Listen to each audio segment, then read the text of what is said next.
The planet of Varlis IV, a rocky world on the outskirts of the galaxy, was known for one thing: its ruthless predators.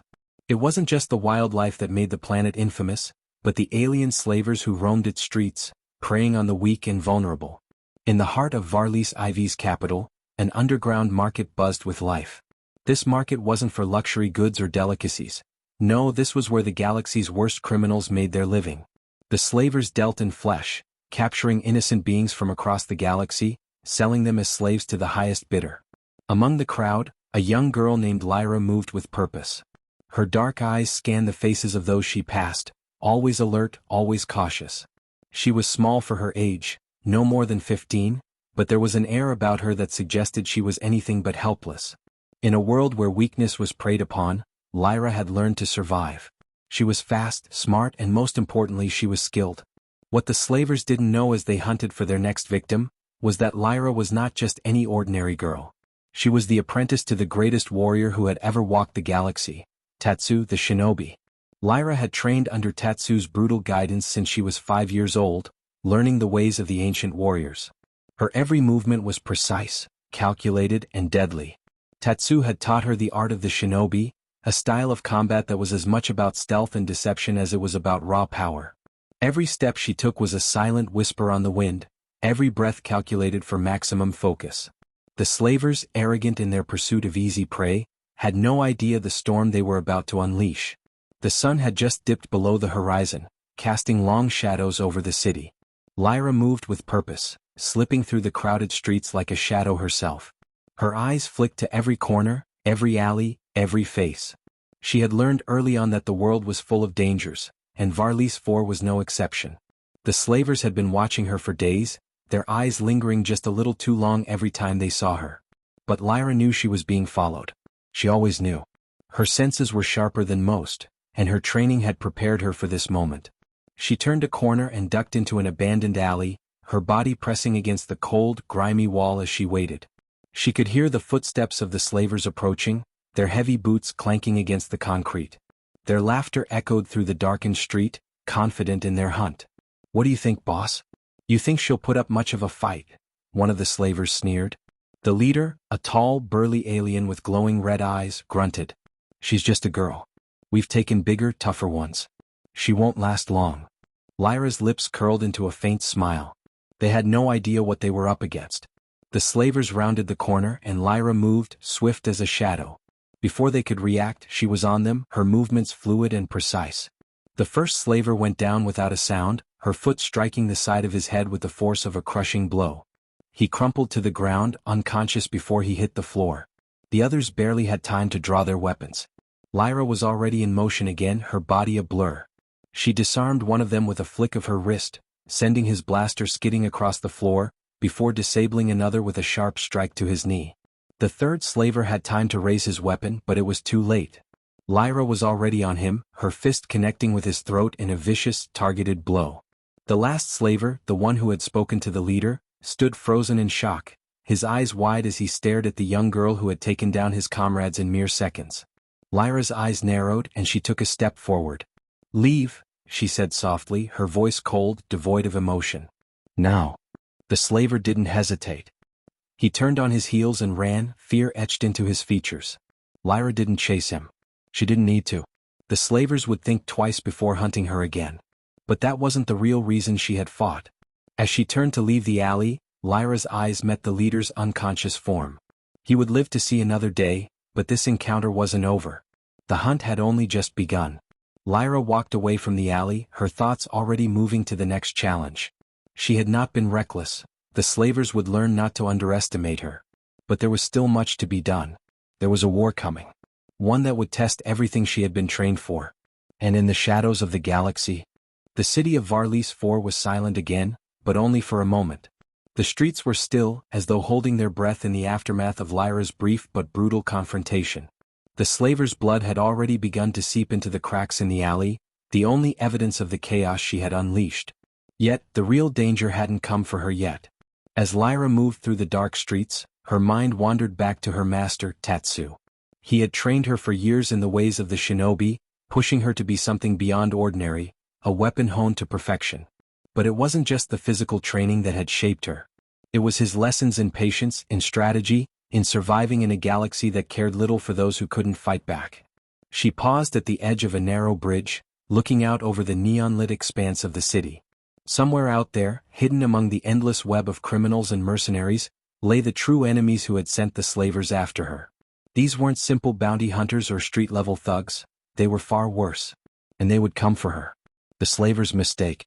Back in the slavers' lair, their leader was stirring, his head pounding as he slowly regained consciousness. His crimson eyes flickered open, and he winced as the pain from the blow Lyra had delivered coursed through him. He couldn't remember the girl's face, only her speed and precision. It was like facing a phantom. His second-in-command, a hulking creature with tusks jutting out of his jaw, was already up, checking the damage. "Boss," he growled, his voice rough, "what do we do now?" "She's gone, but the others." The leader grunted, pushing himself to his feet. The others were lying in unconscious heaps around him, the remnants of Lyra's brutal efficiency. His eyes narrowed. "This isn't over," he muttered, his voice low but filled with venom. "We find her. We capture her." "Are you sure about that?" the tusked alien asked, his tone wary. "She's worth more than any slave we've ever had," the leader said, a twisted smile forming. "She's no ordinary girl. The price on her head will be astronomical. And if we can bring her to them alive, they'll pay whatever we ask." The second-in-command considered this for a moment. "You think she's worth that kind of risk?"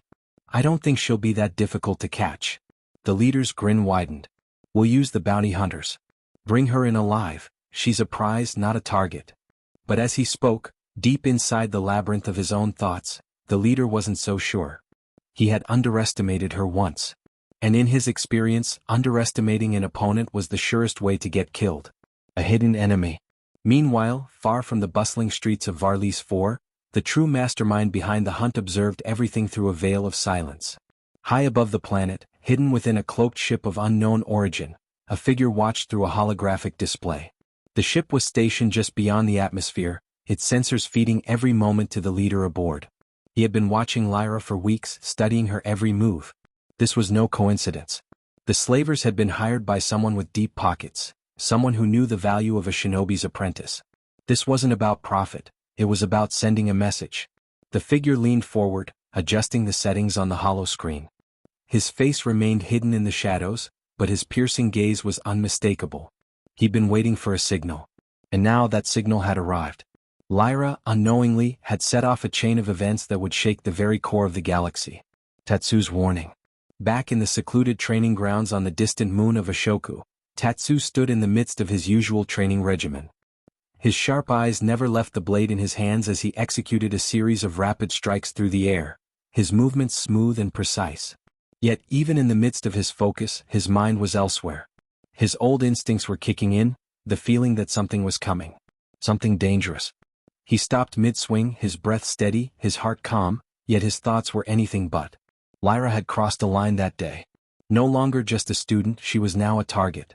His hand clenched around the hilt of his blade, the steel vibrating in his grip. Tatsu had long known that the life of a shinobi was filled with shadows. It was why he had trained her in silence, in patience, in the art of the unseen. But even the best can't avoid every storm. The time for preparation was over. "Lyra," Tatsu whispered, his voice low but filled with certainty. "The hunt is not over." He turned, looking toward the distant stars, and then to the horizon that stretched endlessly before him. It was time. The game had begun and only one side would walk away victorious. The chase begins. Back on Varlis IV, the night was growing colder. Lyra's senses were heightened as she moved toward the safe house she had arranged. The slavers would return. She knew it. But this time she would be ready. The footsteps of the approaching hunters echoed faintly in the distance. They were out there. Lyra could feel it. But she wasn't running. No, this time it would be them who ran. The game had only just begun. As the hunt tightens, secrets will unravel, and the true power of Lyra's training will be put to the test. How far will she go to survive? And who, exactly, is the real enemy? The cold winds of Varlis IV bit at Lyra's skin as she crouched behind a crumbling building, her sharp eyes scanning the shadows. The city's neon lights flickered, casting long, jagged reflections on the wet pavement. The air was thick with the scent of ozone and burnt metal. In the distance, the hum of engines roared as ships made their way in and out of the atmosphere. Yet, to Lyra, the world had quieted, the ever-present noise of the city drowned out by the focused beating of her heart. She had set the trap. The slavers would come for her again, of that she was certain.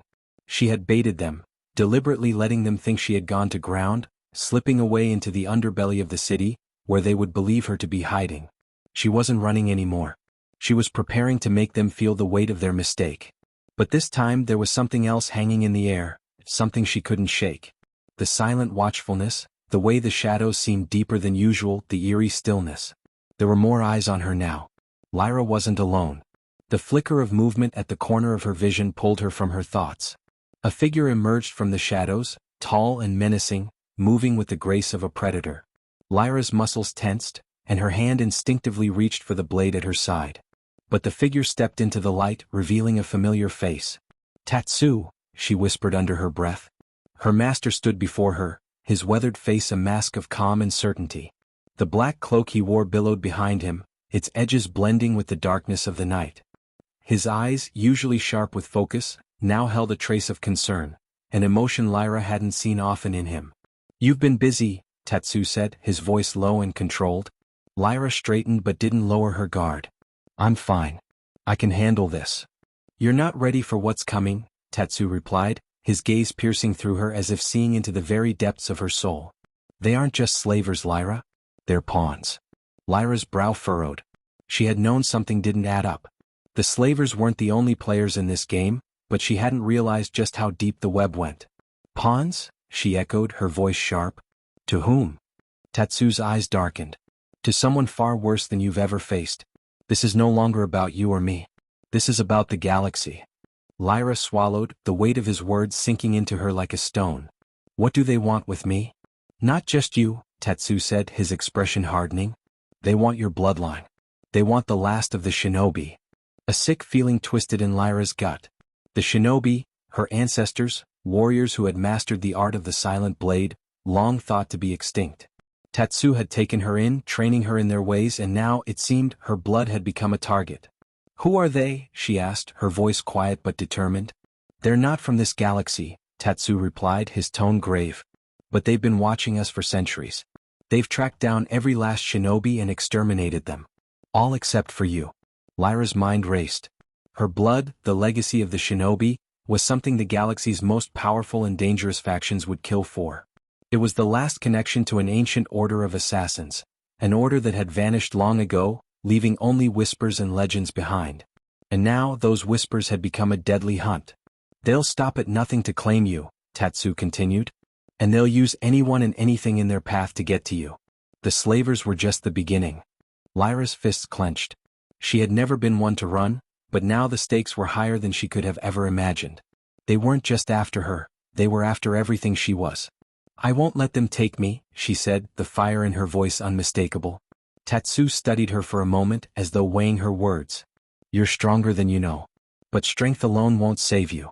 You need to learn to trust the shadows. Let them become a part of you. Only then will you have a chance." Lyra nodded, feeling a familiar pulse of determination race through her veins. She had been trained for this. Every strike, every movement, every lesson, it had all led to this moment. The game had changed, but she wasn't afraid. A sudden crash in the distance broke the silence. Lyra's head snapped to the side, her instincts immediately alert. "They're here," she said, barely a whisper. The slavers had found her again, and this time they were not alone. Tatsu's eyes gleamed in the darkness. "It's time. Show them what you've learned." With that, he stepped back into the shadows, disappearing as though he had never been there. Lyra took a deep breath, focusing on the sounds around her. The slavers' engines roared in the distance, getting closer by the second. But Lyra didn't move. She didn't need to. She wasn't the hunted anymore. She was the hunter. The trap is set. As the slavers' convoy drew closer, Lyra's mind raced through every tactic, every maneuver she had ever learned. She would take them by surprise, one by one, until there was nothing left but silence. The shadows welcomed her as she melted into them, her form disappearing as she blended seamlessly with the darkness. Her training had prepared her for this. Every footstep she took was silent, every breath controlled. She knew exactly where they were and how they would approach. And she was ready. The convoy slowed as it entered the narrow streets of the city. Lyra watched from the shadows, waiting for the perfect moment. Then, as the first slaver stepped into her trap, she struck. The night erupted in a blur of motion, a whirlwind of calculated precision. The slavers had no idea what hit them. They had underestimated her once, and this time they wouldn't make the same mistake. But there was something else, something more ominous lurking in the background, something she couldn't shake. As the last slaver crumpled to the ground, Lyra's eyes flicked to the darkened sky.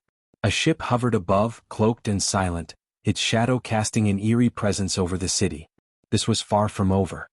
The night air crackled with tension as Lyra stood over the last of the fallen slavers, her chest rising and falling with measured breaths. The alley was a scene of chaos. Bodies littered the ground, their weapons scattered across the pavement, but Lyra's mind wasn't on them. Her eyes were fixed on the darkened sky above, the shadow of the cloaked ship still lingering ominously. The slavers had been dealt with swiftly, efficiently, just as she had been trained. But this wasn't the end. It couldn't be. The ship hovering overhead wasn't just a mere bystander. It was a signal. A warning. She wasn't just being hunted by random criminals, she was being pursued by something far more powerful. Something that had been waiting for the right moment to strike. Her hand instinctively reached for the blade at her side, her fingers brushing the worn hilt. The shinobi blade, passed down through generations, felt like an extension of herself. In that moment she understood what Tatsu had meant. Strength alone would not save her. It was about knowing when to strike, when to disappear, and, above all, when to trust the shadows. She turned her gaze back to the alley entrance. There was no sound now, no sign of movement, just the deep hum of the cloaked ship above her. But Lyra knew better. They were waiting for her to make the first move. She was the prey in their game and they had the advantage of numbers. But Lyra wasn't going to run. She wouldn't be anyone's pawn. She had learned long ago that in order to win, you must first understand your enemy. And what better way to understand an enemy than by drawing them in? The hidden enemy revealed. As if on cue, a low rumble filled the air, followed by a sudden burst of static. A holographic message flickered to life in front of her, a distorted figure appearing in the center of the alley. It was a man, or at least it looked like a man. His features were shrouded in shadow, and his voice was smooth, cold, almost mechanical. "You're quite skilled, young shinobi," the figure said, his tone tinged with both amusement and something darker, more menacing. "But your training will not save you from what's coming. You are already too late." Lyra stood motionless, her eyes narrowing as she studied the hologram. This wasn't just a message. It was a declaration. "Who are you?" she demanded, her voice steady despite the pounding of her heart. She had faced many enemies in her life, but there was something about this figure that sent a chill down her spine. Whoever he wasn't human, and that alone made him more dangerous than anything she had encountered before. The figure tilted his head slightly as if amused by her question. "I am the last of the SCI-FI," he said. "And you, Lyra, are the last of the shinobi. We are both relics of an older time, but where you run and hide, I seek to bring order to the chaos that your kind left behind." Lyra's eyes widened. The SCI-FI were a myth, a race thought to be extinct centuries ago.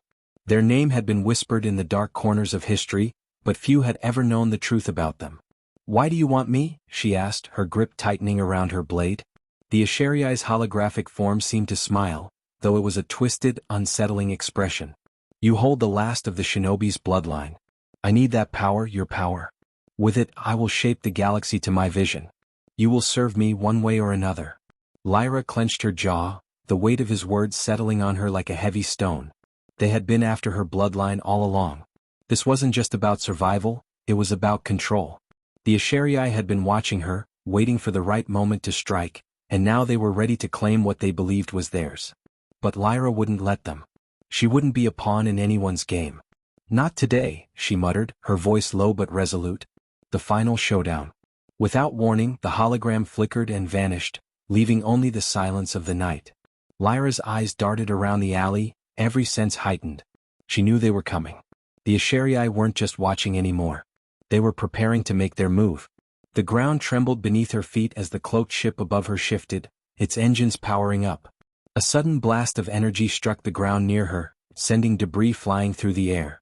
Lyra rolled to the side, narrowly avoiding the blast, her heart pounding as she instinctively leapt into the shadows, blending with the darkness. She didn't need to see them to know they were there. The SCI-FI had deployed their forces, elite hunters trained in the ways of stealth and assassination. They were the perfect counter to her training, but that didn't matter. Lyra had faced worse odds before. She closed her eyes for a split second, allowing the shadows to swallow her whole. In the stillness, her mind went into overdrive, calculating every move, every escape, every strike. The first of the SCI-FI appeared, a blur of black and silver as he sprinted toward her. But Lyra was already gone. In an instant she reappeared behind him, her blade slicing through the air in a single fluid motion. The SCI-FI hunter fell to the ground without a sound, his body crumpling in a heap of blood and metal. More came. Dozens of them, emerging from every corner, each one as skilled as the last. But they couldn't match her. Not anymore. She was the Shinobi. She was the shadow. Lyra's blade moved faster than their eyes could follow, each strike precise, deadly, and silent. She moved through them like a ghost, her body a blur of motion, her strikes a testament to years of relentless training. The SCI-FI hunters fell one by one, their arrogance shattered by the reality of facing someone who had been trained for this very moment. But the SCI-FI were not fools. They weren't about to let her win so easily. As the last hunter fell, Lyra turned toward the looming ship, the final piece of the puzzle. It was time to end this once and for all. The final confrontation. The cloaked ship lowered toward the ground, its massive hull casting a shadow over the city. Lyra's heart raced, but her breath remained steady. She could feel Tatsu's presence in the back of her mind, a steady reassurance that no matter what happened next, she wasn't alone. As the ship's hatch opened, a single figure stepped out. It was the SCI-FI leader, his form tall and imposing, his eyes glowing with an unnatural light. "You've done well to survive this long, Shinobi," he said, his voice cold and filled with disdain. "But your time is up." Lyra stood her ground, her blade at the ready. "Not today," she repeated, her voice unwavering. The SCI-FI leader's eyes narrowed. "We'll see." With that, the final battle began. The fight would decide the fate of the galaxy, the last of the Shinobi against the last of the SCI-FI. One would fall and the other would rise. In that moment, Lyra knew there was only one option. Victory.